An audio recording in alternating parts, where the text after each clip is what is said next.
Austria, toda la casa de Austria, que implicaba parte de Roma, Alemania, y se hace con un matrimonio estratégico con María de Borgoña, ¿no?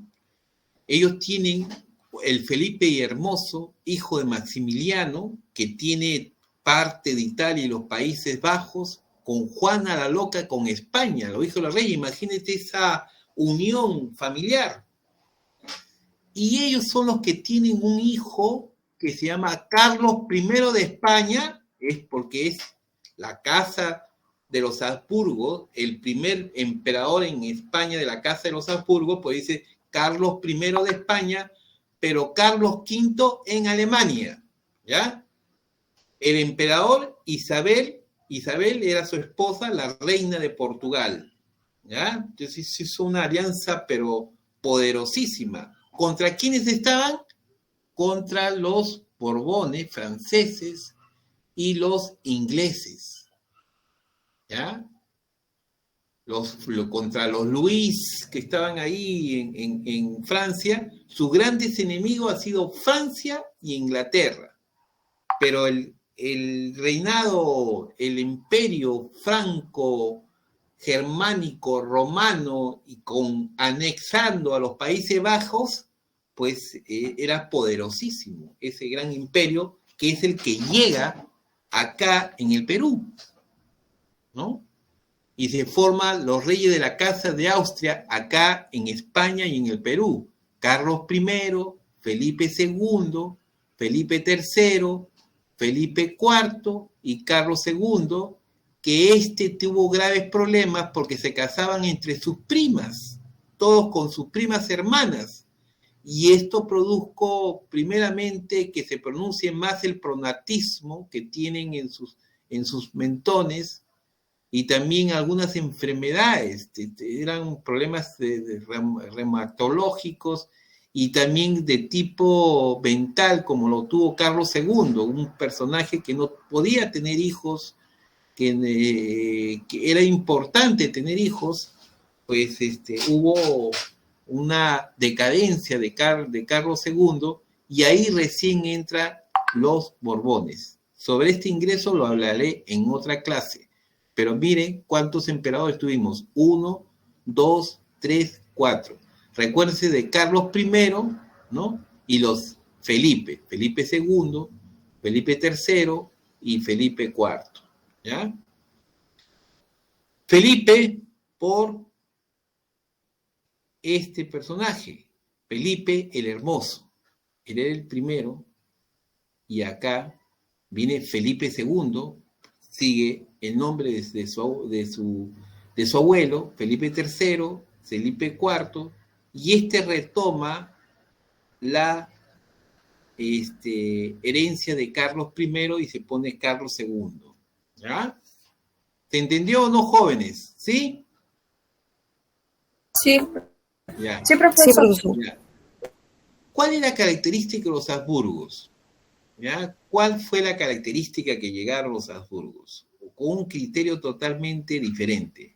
Este es un cuadro, disculpe que está así, pero ustedes creo que pueden intuir que son todos los incas están retratados aquí, mandados por hechos los españoles.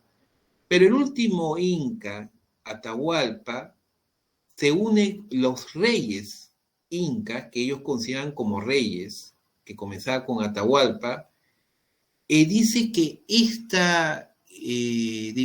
esto podría ser como un preludio, un antecedente del conocimiento que tenían los incas de Dios, porque tuvieron un solo Dios, y también el conocimiento que tenían sobre la corona española.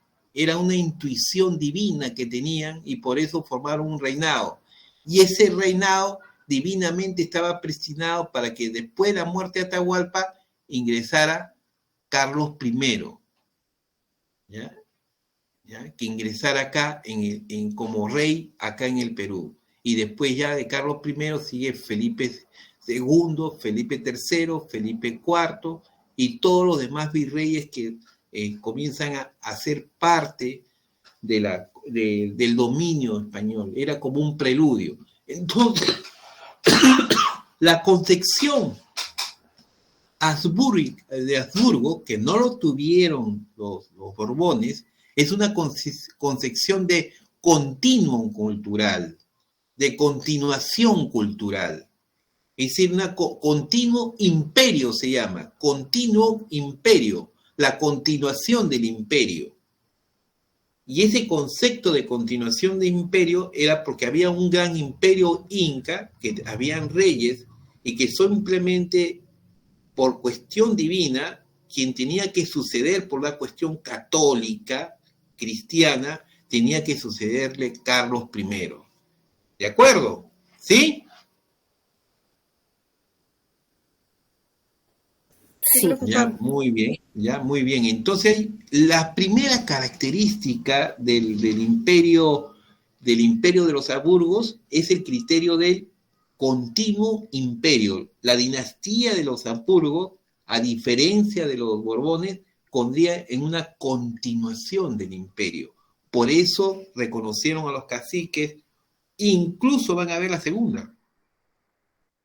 Este cuadro es el casamiento de Martín Loyola con la ñusta Beatriz. ¿Sabes lo que significa eso? Significa que Martín Loyola era sobrino de uno padre de la fundación de la orden religiosa, donde está la palabra de Cristo, acá en una cuestión de la solarización, la luz. ¿Qué signo es este? Del dios Sol. Dios Sol, pero acá está Cristo Ajá. Está Cristo, fusionado los dos. Más que fusionado, la solarización, jóvenes, no Es viene. una OSI. Ojo. La solarización no es inca. Nunca hubo en el imperio inca ningún sol. Un objeto arqueológico sobre el sol no hubo. ¿Ya? Eso Entonces, eran dioses que tenían los incas. claro, eran politeístas. Escuchen. La solarización, el reconocimiento de los incas, se lo dieron los Habsburgos. Cuando ven a Tupac Amaru, el sol en su pecho, es un emblema que le dieron de reconocimiento los dinastía de los Habsburgos a Tupac Amaru. Tupac Amaru se rebela contra la corona española porque no lo reconocen, ¿ya? Como parte de la genealogía, a todos los caciques desaparecen. El continuo cultural desaparece, la concepción de lo continuo cultural, y este es el casamiento de Martín de Loyola con toda su jerarquía de los incas, una ñusta, con el sobrino de San Ignacio de Loyola. ¿Ya? Y acá está Francisco Javier franciscano, padre de la iglesia franciscana, y acá está San Ignacio de Loyola, nada más que, y acá está toda la familia de San Ignacio de Loyola, haciendo que la línea religiosa e imperial se junten. Mira qué Profesor, ¿y por qué tiene un cráneo en su mano? ¿Con qué? Un cráneo, creo. El cráneo, cuando lleven el curso de Historia del Arte conmigo, ¿ya? Espero que lo lleven conmigo. El cráneo es un ejercicio espiritual sobre lo efímero que es la vida. Finalmente nuestra alma, nuestro cuerpo simplemente es un cascarón del alma. Y ver y meditar sobre lo efímero de la vida, que solamente somos huesos, nos hace pensar que debemos desarrollar más nuestra alma que lo simplemente tangible que vemos nuestro cuerpo que se deteriora. No somos más que huesos, nada más, en el fondo. ¿Ya? Es un ejercicio espiritual. En el ejercicio espiritual está la meditación, la penitencia y la contemplación. Alguien está con el teléfono abierto y no se escucha bien. ¿Ya? con el audio abierto. Entonces la pregunta de la calavera es eso. Es un ejercicio espiritual católico que se ha perdido, que es encontrar y meditar como un anacoreta, se iban lejos y pensar sobre lo efímero de la vida, sobre lo efímero de tu cuerpo, que simplemente tu cuerpo es un cascarón del alma.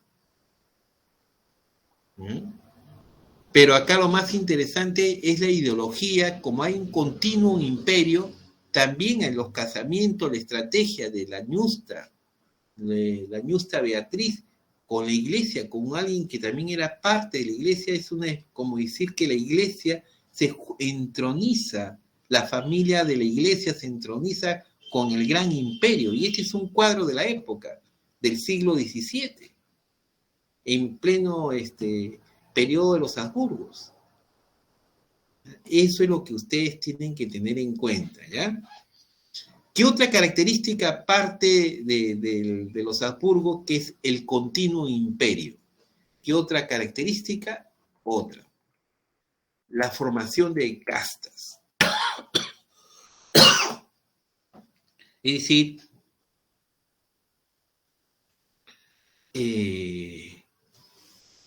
un momentito. Para los españoles, ya bien, consideran que hay un continuo, es una élite, es una aristocracia, pero había una cuestión de castas a partir del color blanco que se va poniendo más oscuro, y entre más oscuro era menor la jerarquía social. Entonces acá en el Perú se formaron las castas que implicaban condiciones de vida que los mismos españoles establecían, ¿no? Por ejemplo, el blanco es puro y por lo menos era el que tenía que estar en el poder del Estado. Pero el blanco con un indio, ¿ya?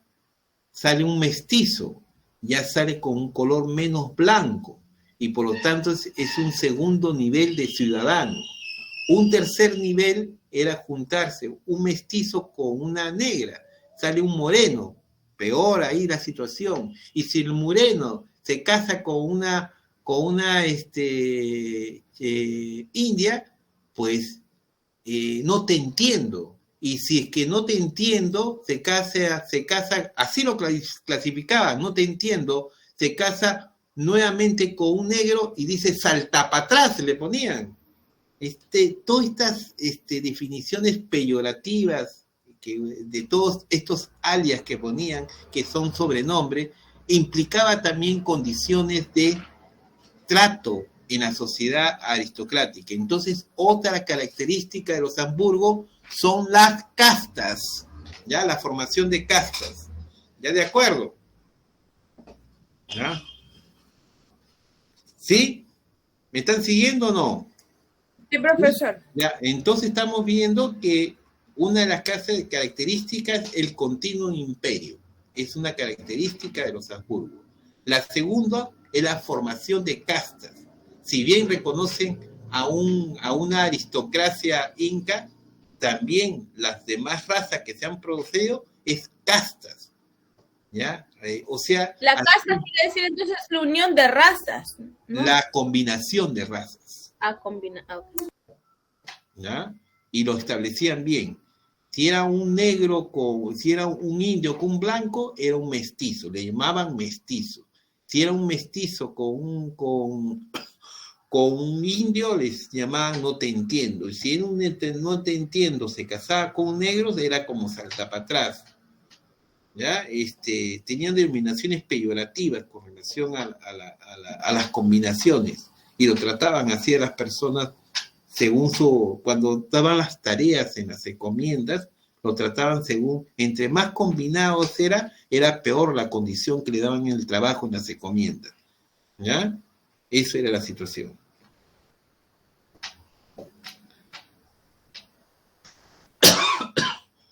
La república como la cabeza del hombre, ¿no? La cabeza principal era el rey, ya que tenía el poder eclesiástico también, hay que tener en cuenta, la audiencia que era la cuestión judicial, otros funcionarios como los corregidores, que eran los representantes, los virreyes, y los empleos menores que podían ser las notarías, las órdenes religiosas, y también estaban acá los caciques, ¿ah?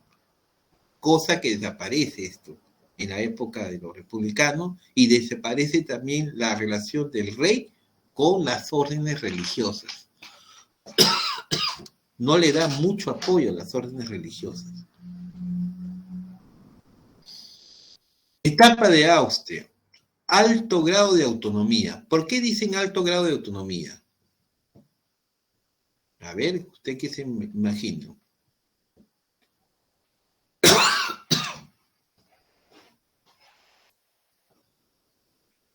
Tenían mucho poder, profesor. Mucho poder, o sea, los primero mucha autonomía. Autonomía en el sentido que el Papa ya hace con Carlos I, Carlos V de España, establece una estrategia cuando conocen las tierras americanas, cuando conquistan las tierras americanas. Lo único que le pide el Papa, porque el rey Carlos I tenía que defender los territorios, los estados de pontificio que tenían en la actual Italia. Pues el papado no solamente tenía el Vaticano que ustedes conocen, no, totalmente no piensen así, tenía parte de Florencia, parte de Cerdeña, parte de Milán, y eso era parte de los estados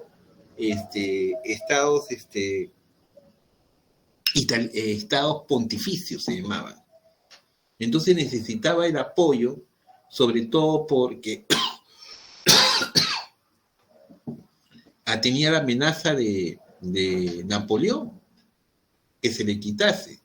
Entonces, aunque después la iglesia hace un tratado con Napoleón, pero en principio quería estar protegido por este gran imperio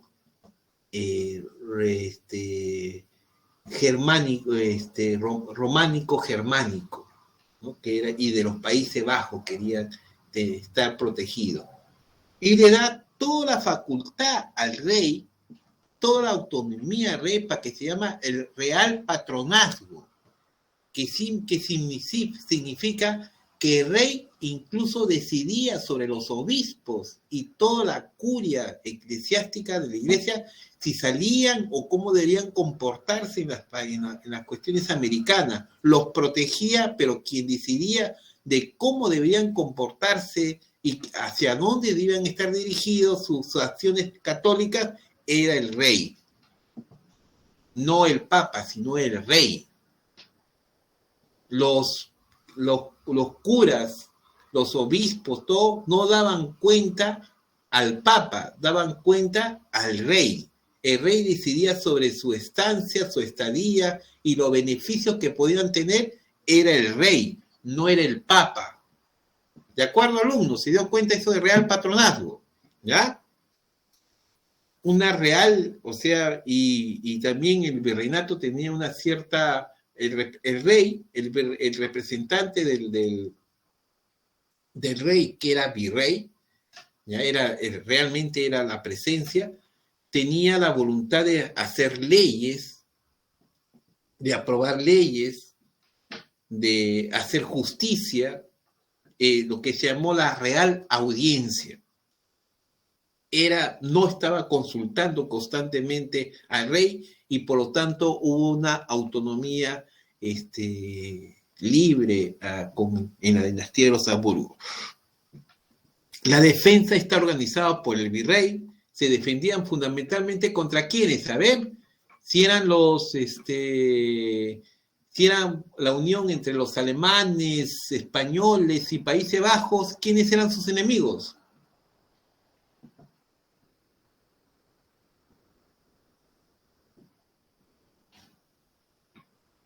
Los franceses e ingleses, ¿ya?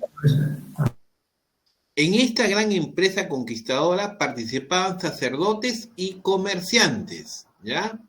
Esos fueron los que vinieron. Esta quedaba en manos de los habitantes, dada la distancia entre el Nuevo Mundo y la península. Claro, por primera vez se hizo un imperio que no tenía unión de tierra, es decir, no había ninguna extensión o ninguna comunicación terrenal, y lo que dividía era todo un océano Atlántico, y el océano Pacífico nos dividía con el imperio español. No había lazos, no había tierra, todos los grandes imperios que se hacían en Europa tenían comunicación terrestre. Es el primer imperio que se hace fuera de la zona terrestre, o sea, en ultramar, el plus ultra. Por eso está siempre representado las columnas de Hércules, que eran los límites de la Tierra, y entonces cuando pasa esos límites de estas columnas le dicen plus ultra. Por eso la representación del escudo de Lima como una representación de un reinado más allá de las cuestiones de las fronteras terrenales, está más allá del mar ignoto, el mar desconocido. Ese es el imperio americano para los españoles. ¿Ya? Se dan cuenta cómo se está financiado por las cajas reales y directamente a través de las concesiones y prebendas, fundamentalmente por y este es Carlos I. ¿Ya? Carlos I, la figura de Carlos I. Amenaza del virreinato. ¿Cuáles eran sus amenazas? ¿Ya? Parte de los portugueses, piratas y corsarios holandeses, franceses, ingleses, bandoleros y mapuches. Esos eran sus enemigos. ¿Ya? Vamos a ver qué cosa más sigue. ¿Ya? Vamos a ver. Portugueses. Leamos esto de portugueses. Estas diapositivas lo hizo un ayudante de cátedra que tuve en el siglo pasado en la escuela de archivística. ¿Ya? Y era un interesante historiador, tenía grado de magíster, pero quería enseñar, quería tener experiencias académicas, y lo hizo muy bien, ¿ya? No sé si ustedes conocen y es egresado, es historiador, egresado de San Marcos, con maestría en San Marcos, y también es historiador es también egresado de la ENA, y es un importante. Yo he tomado algunas diapositivas de él, ¿ya? Por si acaso estas negritas, esas sí son de él, ¿ya? Que me pareció interesante, porque yo le dejaba que dictaba algunas horas y compartíamos, ¿de acuerdo? ¿Lo conocen a Gustavo o no? No, profesor. No conocen ya. ¿Gustavo qué, profesor? Disculpe. Gustavo Reina, creo que se llama, así. Reina. No, bueno, después lo vamos a conocer, ¿ya? Pero es así, interesante. Él hizo estas cosas, y el papel de los portugueses contra los españoles también era una constante lucha, ¿no? Los bandeirantes se llama a los hombres que a partir del siglo XVI penetraban los territorios interiores del continente americano. Estos comenzaban a cazar indios que supuestamente todos los indios estaban protegidos bajo el imperio español, no podían hacer eso. Pero los portugueses que llegaron con Pedro I, así con toda una corona que estuvo en Brasil, pues formó estos esclavos, querían tener esclavos, y lo más terrible es que entró por el lado de la selva, y lo que hacían en estos grupos salvajes eran una salvajada, porque lo agarraban en chicotazo, lo agarraban a golpes para que sean esclavos. Ha sido terrible. Los portugueses también se establecieron con Pedro II, con todo y corona en Brasil. Y al no tener esclavos, se valieron de estos esclavos que eran esta gente que vivía en la selva, porque eran salvajes y eran muertos, eran golpeados, eran azotados para tener mano de esclavas que necesitaban toda esta élite de los brasileños. Partiendo de dice, bandeirante se llama a los hombres que a partir del siglo XVI penetraban en los territorios interiores del continente americano, partiendo de San Paulo de Piratininga, San Paulo. El nombre bandeirante proviene de la palabra portuguesa bandeira, bandera, ya que se agrupaban usando banderas que lo distinguían en sentido figurado, luego fueron llamados bandeiras. O sea, tenían unas banderas que lo distinguían, pero lo que eran realmente esas banderas portuguesas representaban simplemente el abuso, la destrucción de grupos culturales en la selva. Qué terrible lo que pasaba en esta gente, ¿no? Los portugueses atacaban a las tribus dispersas y luego de juntar un número importante de esclavos, emprendían el regreso y a la vez que recogían nueva información muy valiosa sobre las características del territorio y de sus poblaciones para la realización de futuras entradas redutables. O sea, veía cuáles riquezas que tenía, la forma que las cosas que podían explotar, las riquezas, no solamente era chapar los esclavos, sino hacían una especie de las riquezas que podían extraer de estos pueblos.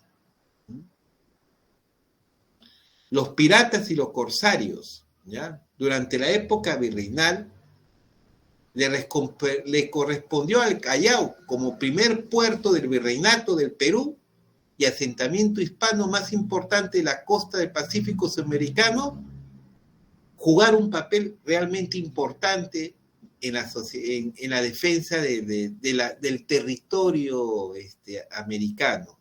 Por ahí era la entrada y la ruta de ingresar a Lima. Y una de las cosas de los más grandes temores que tenían el Imperio de los Habsburgo es la influencia, sobre todo, de las religiones protestantes, los calvinistas, los luteranos, que mayormente eran los holandeses y eran los calvinistas, los franceses. También había hecho algún sector de Alemania que eran luteranos. Entonces, se hizo el Imperio de los Habsburgo, la Armada del Sur, nombre con el que se le conoció la organización naval, tuvo como misión principal brindar protección a los convoyes destinados a Panamá y que transportaban como carga más importante la plata proveniente de las minas del Alto Perú. O sea, estos corsarios que eran financiados por los ingleses, por la corona española, y habían piratas que no tenían ningún país, ningún rey, pues esperaban que salían los barcos españoles y para poderle quitar estas riquezas que sacaban del Perú, ¿no? Entonces había un constante y se hizo en la época de los Habsburgo esta armada. Y sí, lo que quiero decir, señores, es que el monopolio absoluto de España con América era no hacer ingresar como libre mercado, como se entiende un libre mercado, ni a Francia ni a Inglaterra, que eran los otros grandes imperios que existían en Europa. Era una especie de hacer, o sea, encausalar una cápsula de defensa que comenzaba primeramente con la Armada del Sur, formada por los Habsburgos, y que no permitía no solamente el avance de los corsarios y el avance de los corsarios o el avance de los piratas, sino también de los mismos Armada española, inglesa o francesa. Ellos tenían que impedir esas cosas. Y es más, hay otras cosas que se formaron ahí dentro de la sociedad americana, ¿se acuerdan de las castas que se formaban y las formas como se trataban a las castas? Entre más combinados eras, pues menos considerados en el trabajo que te iban a dar, ¿no? En América se llamó negro cimarrón o simplemente cimarrón a todo aquel esclavo rebelde o fugitivo que llevaba una vida de libertad en rincones apartados de las ciudades o en el campo, denominados palenques o quilombos, ¿ya? O un sector de los negros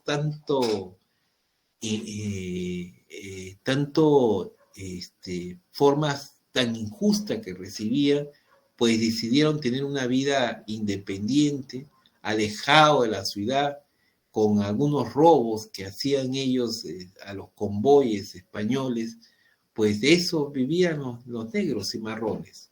Ellos se convertirían en los bandoleros y en ocasiones formaban palenques, tierra liberada. Los palenques fueron pequeños pueblitos donde vivían los negros, cimarrones y huidizos, ubicados principalmente en los páramos de Cieneguía, Huaura o Caraballo. ¿Quién vive en Caraballo? ¿Ah?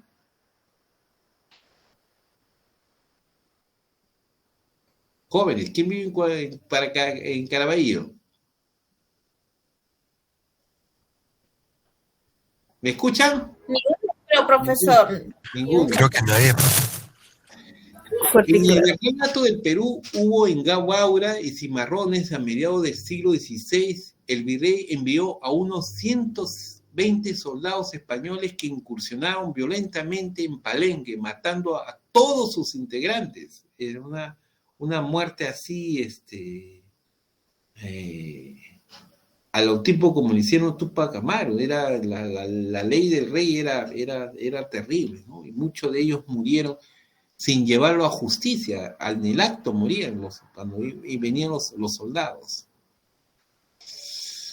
Una de las cosas que luchaba mucho los Habsburgos eran los pequeños grupos culturales, como eran se hizo la Capitanía de Chile, que significó, ¿qué significó una Capitanía de Chile? Significó un asentamiento militar, ¿ya? Es decir, era como decir, no una estructura, no era una provincia la actual Chile que ustedes vean, que ustedes conocen, no era considerado como una civilización a cual se pueda reconocer una descendencia de reyes, como fueron los incas, o reconocerle que tenían el alma. La capitanía de Chile lo llevaba sobre todo un capitán, un militar, y la lucha fundamentalmente eran por los indios rebeldes mapuches que estaban ahí, que también fueron rebeldes en la época de los incas, aunque los incas lo lograron, digamos, no tenía la idea de exterminarlos. Los españoles, al considerar a este pueblo que era una horda de salvajes que no se unían a la causa cristiana, pues lo único que era exterminar a estos mapuches. Entonces era una capitanía, nada más. No había desarrollo cultural, no había vecinos criollos, no había asentamientos de españoles, simplemente una empresa netamente militar. ¿Ya? Eso también se formó en la época de los piratas. Ya hemos hablado de los piratas, ataques piratas y corsarios en el virreinato. Y mire, ¿por qué ¿por qué se puso muralla en todo Lima? Estas son las murallas, casualmente para que no entre la influencia inglesa, francesa, ya sea por tierra o por mar. Era una forma de defender Lima, por todo Lima, para que no tuviera, se encerró, ¿no? O sea, el único contacto era con el gran imperio sacro germánico románico, con Carlos I, pero la idea era, estas murallas no se hicieron por adorno, pues, se hicieron contra la posible invasión de defender Lima hasta los dientes, ¿no? Que era el asentamiento más importante de los españoles. Hicieron una cosa titánica de murallas por todo el centro de Lima. Ahora solamente ¿dónde quedan las murallas? Un pedazo de las murallas. En el Parque de la Muralla. El parque, la muralla, muy bien, nada más eso es lo que queda. Pero ya se dan cuenta por qué ahora están estas murallas. En el Real Felipe también pusieron murallas porque estaba cerca al puerto. Pusieron un castillo, una fortaleza. Una fortaleza. Una fortaleza para disparar ahí los cañonazos. El mar estaba más cerca de lo que ahora ustedes se imaginen. El mar llegaba hasta las orillas de esa fortaleza. Y la fortaleza estaba encargada de tirar bombas, pues cañonazos, en caso vinieran las embarcaciones españolas, ¿no? Los virreyes no delegaban las funciones y concentraban todas las áreas de gobierno.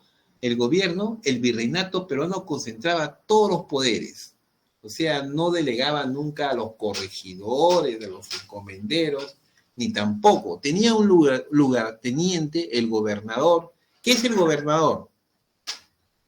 Actualmente, ¿qué es el gobernador para ustedes? El alcalde vendría a ser. No, no es ese el alcalde. Tenemos gobernadores, incluso actuales, que al parecer se van a desaparecer los gobernadores. El gobernador es el que regionalmente está en una zona regional y es el representante acá actualmente del presidente, pero en aquella época era el representante del rey. Actuaba según la decisión del rey. Y entonces el gobernador podía decir, el rey ha decidido tal cosa.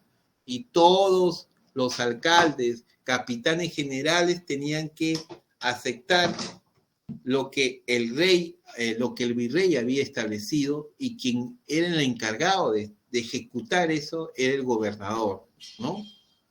Era presidente de la Real Audiencia. Imagínense, presidente de la Real Audiencia era como decir el presidente del Tribunal de Justicia más supremo de acá del Perú, y era, sin ser abogado, sin ser nada, pues era el presidente de la Junta Superior de la Hacienda Real, es decir, del Ministerio de Economía, superintendente de juzgado de policía, lo que era como el Ministerio de Interior, capitán general del distrito y gobernador era el jefe militar, era el visitador de Castillo, el visitador era el encargado, el oidor del rey, también era visitador, vicepatrono eclesiástico general de la Armada del Mar del Sur. O sea, después del rey, el virrey tenía decisión sobre la armada militar del ejército del ejército de la Armada del Mar del Sur,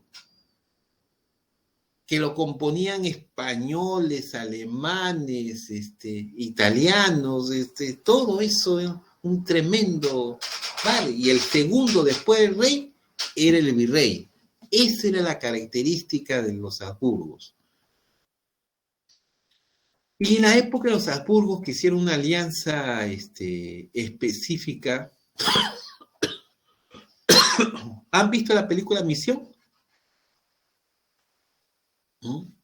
No, profesor. No, profesor. Vean Misión, vean la película Misión, o un día, a ver si tenemos tiempo, vamos a ver Misión, pero un poco habla sobre el papel de los jesuitas en estas comunidades indígenas, sobre todo en Paraguay, ¿no? Como ellos de alguna forma querían la protección del rey Carlos I y del papado, para que había una especie de discusión entre la frontera de la corona de Carlos I y Pedro y el rey Pedro de Portugal, que estaba en Brasil. Y estas discusiones incluso lo resolvía el mismo Papa. Y algunos problemas había porque los jesuitas se mandaban hasta el último, pues llegaban también en tierra brasileña a catequizar y a convertir cristianos. A los Pedro I no le interesaba un pepino, si eran católicos, no era una empresa religiosa, no vino con las órdenes religiosas, aunque eran católicos, no fue tan importante la presencia de las órdenes católicas. Y es ahí que muchos jesuitas, en defensa de estos, murieron, ¿no? Murieron junto con los indígenas para que no lo destruyan. Algunos eran casi unos militantes, eran unos aguerridos jesuitas con toda la educación que tenían, pues los jesuitas eran bravísimos, creían en que tenían que tener esta labor de catequizar y volverlo, aunque sean súbitos a que eran, pero eso era su espíritu, ¿no? Y creaban comunidades y eran muchas veces muy bien vistos por la comunidad, porque sentían que ellos se ponían en defensa, ellos estaban enterados de lo maldito que eran los portugueses al destruirlo. Y estos jesuitas en las reducciones hacían trabajo y muchas veces no ganaban por los jesuitas, los jesuitas decían, son hijos de Dios, son almas de Dios, y hay que defenderlo y no destruirlo y no esclavizarlo, que no se le esclavicen. Y en cambio los portugueses decían, eso me llega, no tienen alma, son una tira de salvajes. Y a veces muchos jesuitas pedían la intervención del papado y daban a favor de Pedro I, y quedaban desvalidos. Y al quedar desvalidos le pedían a los curas volver, y muchos de ellos no volvían. Se iban a pelear junto con los a morir junto con su gente. No todo ha sido desgracia, ha habido de parte aunque fue un proceso de transculturización, entendemos que todo en la sociedad era muy común, pero sí hubo defensores fuertes de los jesuitas con relación a los indios, eso no podemos negarlo. ¿Ya, jóvenes? Y Túpac Amaru también el reconocimiento, esta solarización no existe, es una alabarda, ¿ya? Con punta de ¿cómo le llaman esta representación? La hoja ¿cómo le dicen? Ay, no me acuerdo, pero es como la representación de la flor que nace, la hoja que nace en la época de la Virgen María. El alabarda es la lucha que se daba contra los moros y toda esta representación.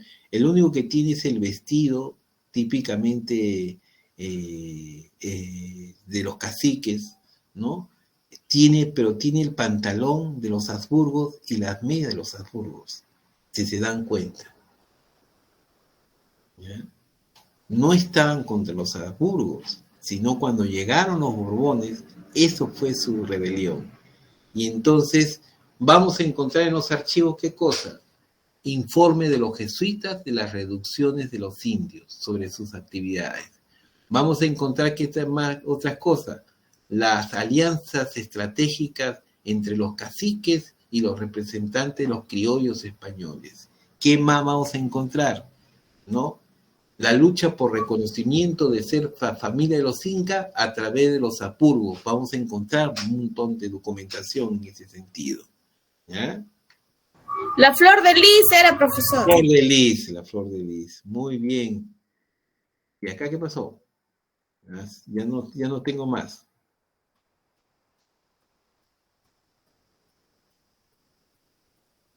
¿Ya? Esto es, Vamos a ver una película para descansar. Quédense, vamos a relajarnos, vamos a ver tal vez Misión. ¿De acuerdo? Ya, profesor. Ok, Ya profesor. mucho, ya. Está bien, ya es mucho contenido para hoy día, ¿no creen? Sí, profesor. Ya mucho contenido, están cansados ya. ¿Ya? Pero se ha entendido la dinastía de los Habsburgos, ¿no? ¿Han entendido o no? ¿Sí?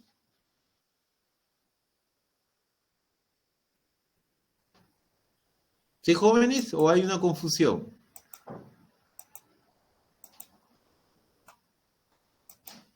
¿Qué dice mi delegado Willy? ¿Se ha entendido o no? Sí, Delegado, sí, profesor. Algo. ¿algo se ha entendido? Algo se quedó.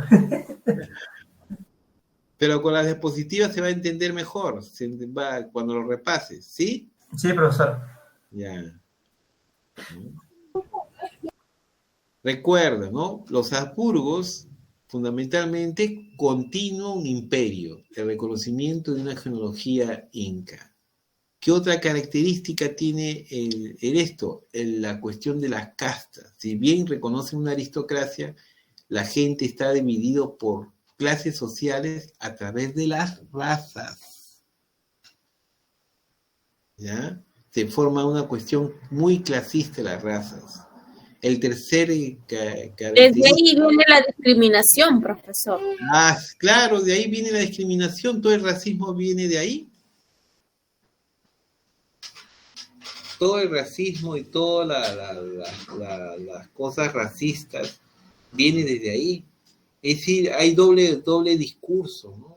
O sea, pero es decir, el hecho de que el considerar que tú puedas tener alma y puedes ser catequizado, no quiere decir que no te clasifiquen como una clase menor que ellos.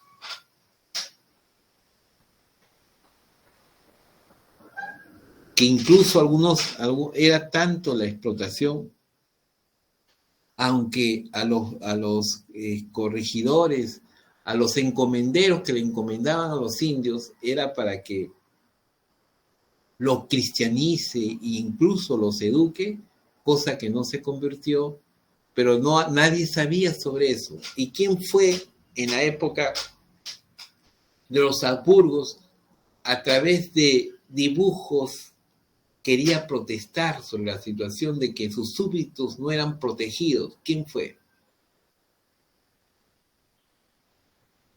Acá me faltó un trabajo más de la época de la dinastía de los Habsburgos, que supuestamente esta total libertad, autonomía, implicó el desconocimiento de Carlos I sobre los abusos que estaban pasando los indios acá en el Perú, en el virreinato peruano. ¿Y quién fue el encargado de llevarle información al rey, a Carlos I? ¿Quién fue? A ver, ¿se acuerdan? ¿Quién hacía dibujo? Bartolomé de las Casas. Es en escrito. Guamán Poma. Guamán Poma y Ayala. Pero los dos, Bartolomé de las Casas, jesuita, ¿ya? Un gran jesuita que fue un defensor, pues, de las comunidades selváticas como los guaraníes y parte de la selva del Perú. Bartolomé de las Casas es un defensor de las comunidades indígenas, los jesuitas, un gran defensor. ¿No? Es decir, que no todos podemos ponerlo en una bolsa. Sí fueron criminales en general, pero hubo gente, jesuitas, que se entregaban totalmente, ¿no? Vamos a ver una película, ¿no? Y entonces, esto es la característica. La idea es que con el tipo de los Habsburgos se da una documentación grande sobre los caciques. Hay toda una documentación sobre el reconocimiento como parte de la genealogía de los incas, porque quienes tenían que garantizar que eran parte de la genealogía era el virrey, y se hacía trámite frente a ellos. trámites engorrosos que los notarios tenían que hacer y justificar que efectivamente pertenecían a esa raza real de los incas. Entonces hay todo un campo. El otro es el campo del trabajo de los jesuitas en sus misiones en las reducciones. Todo un archivo sobre eso, cosas que ya no lo van a encontrar en la época de los Borbones. ¿Qué otras más cosas van a encontrar? Actividad fuerte de las congregaciones y las órdenes religiosas en la época de los Borbones va a ser intenso, va a ser, ¿ya? Una actividad fuerte en la vida de los Borbones. Después, ¿qué más van a encontrar? Pues el derecho indiano, las leyes para protección del indígena, toda una serie de ramas legales van a encontrar en la época de los jesuitas, ¿ya? Esa es la característica, ¿no? Típicamente de la dinastía de los Habsburgos. Y van a encontrar también el hecho de grupo de criollos que quieren ser reconocidos como parte de los grandes vecindarios y por eso reciben los escudos de armas, las plazas de armas en Trujillo, en Lima. Van a recibir estas reconocimientos del imperio, ¿no? Por ser los que están haciendo crecer el imperio. ¿Ya? Esta es la característica de los Habsburgos. Deben estar ya cansados ustedes, pero ya vamos a ver una película. Profesor, tiene que tomar lista primero, antes de ver la película. Sí. Antes que ver la película, pasamos lista.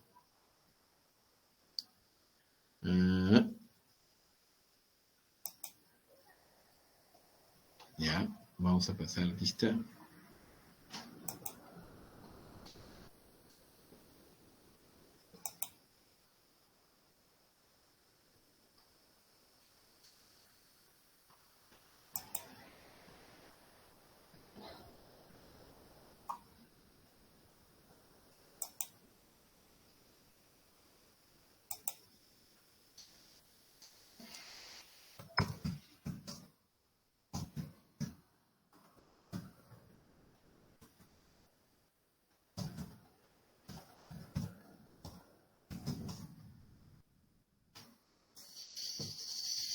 Ya, vamos a ver rapidito, ¿ya? Arriola Díaz. Presente, profesor, buenas noches. ¿Se encuentra? Carmen Arriola Díaz. Sí, sí está. ¿Se encuentra? Profesor, presente, ¿me escucha?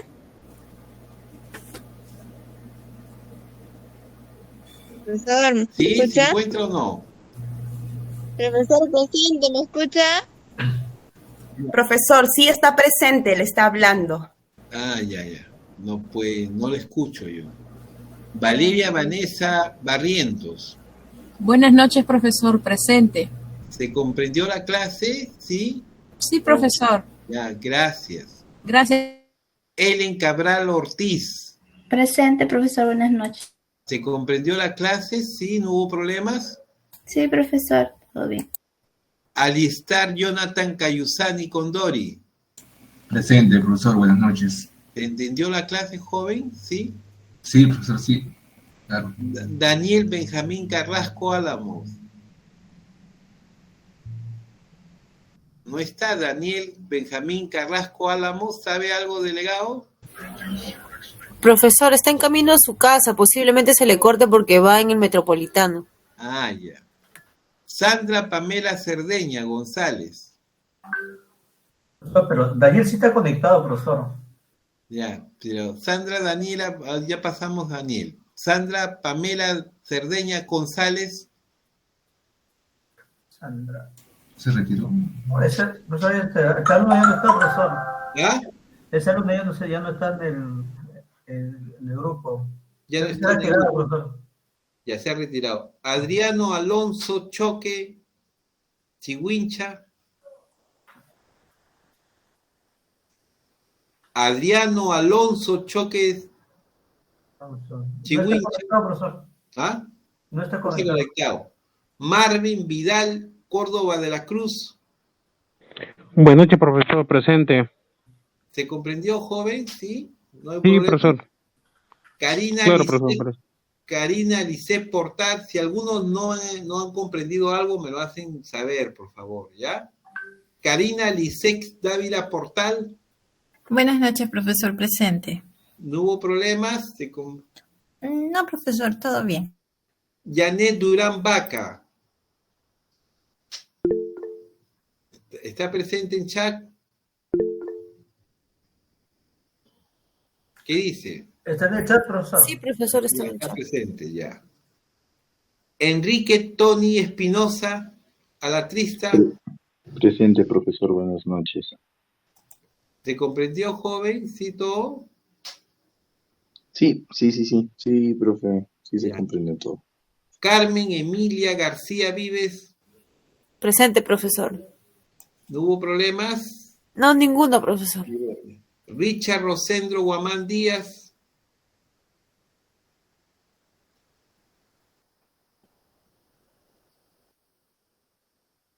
¿Qué tal, joven? ¿Todo bien? Ya. Wilman Orlando Guamán Díaz. Presente, profesor, buenas noches. Buenas noches. ¿Comprendido? ¿Cómo va? ¿No hay ningún problema, Wilman? Sí, profesor, todo bien, todo bien. Yendi Saraí Cuasco Guamán. Buenas noches, profesor, presente. Buenas noches. Ángelo Jesús Julcapoma Oré. Presente, profesor, buenas noches. ¿Todo bien? ¿Sí? Todo bien, profesor. Henry Cristian Lazo Cayupe. Ya. Marisol Patricia, él estuvo en todas las clases, Henry Cristian Lazo Cayupe. ¿Saben en qué jaló?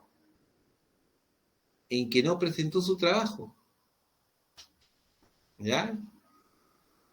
Y por eso que ya ha puesto todas las clases y él conoce, ¿no? Espero que haga su trabajo también ahora. Marisol Patricia Malqui. Presente, profesor, buenas noches. Buenas noches. Blanca Cherly Marín Tobada. Presente, profesor, buenas noches. Marín, me recuerda, Marlín, tú has hecho un cuaderno bastante extenso, creo, ¿o no? Tú eres, ¿no? Sí, profesor. 44 diapositivas. Sí. Silvia del Pilar Mego Terrones.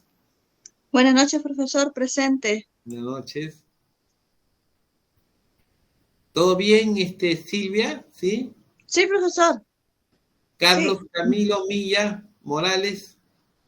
Buenas noches, profesor, presente.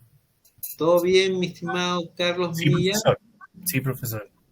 Yatsira Montenegro Martel. Yadira, profesor. Yadira, discúlpeme que ya es la segunda vez que me equivoco, ¿no, Yadira? ¿Sí? Cuarta. vez. Vamos por la quinta, profesor. Vamos por la quinta, no hay quinto malo.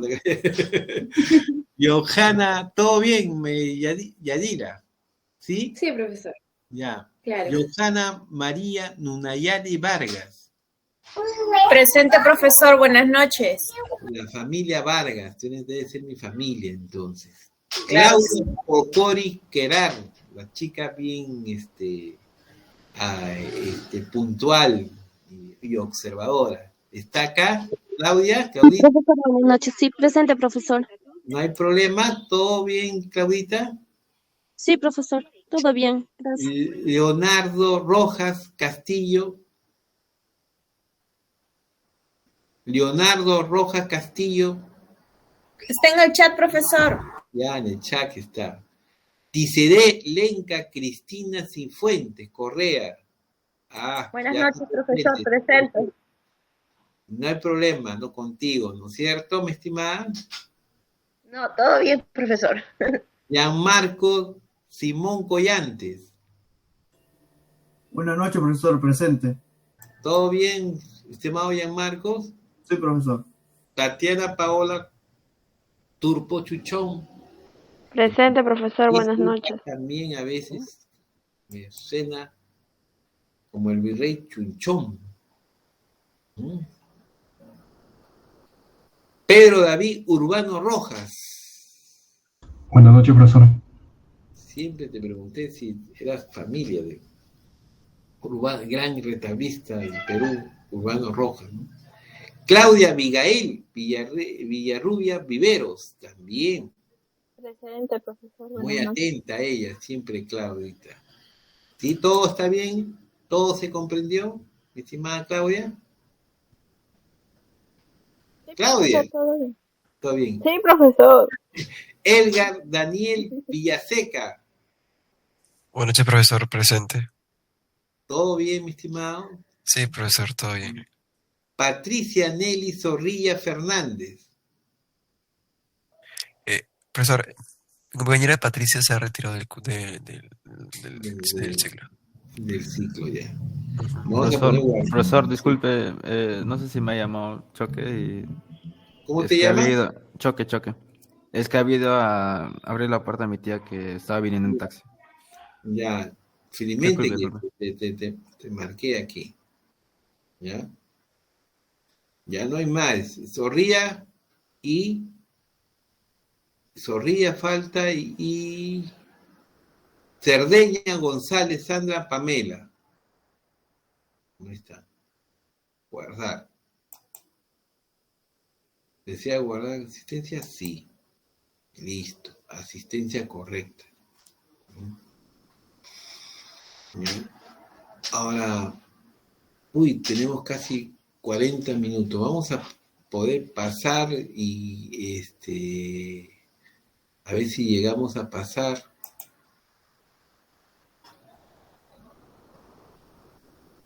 Tiene una película muy bonita de Misión, una canción muy bonita de un gran arreglista.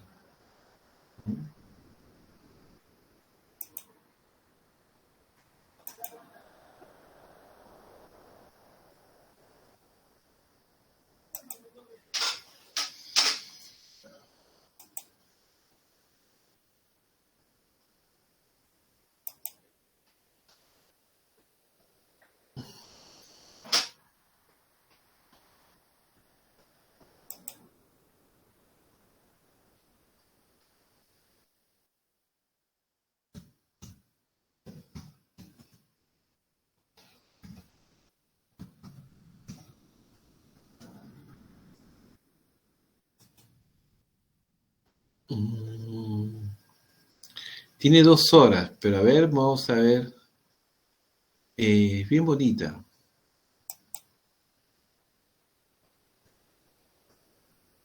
Si se corta el delegado, me avisa, ¿eh? Me llama por teléfono, ¿ya? Ok, profesor, no hay problema.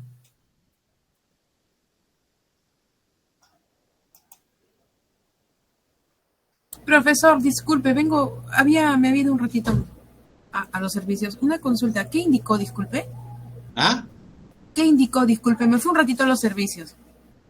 ¿Qué indiqué? Simplemente que no hay nada así, A la película nomás. La película nada más. Oh, ya, profesor, gracias.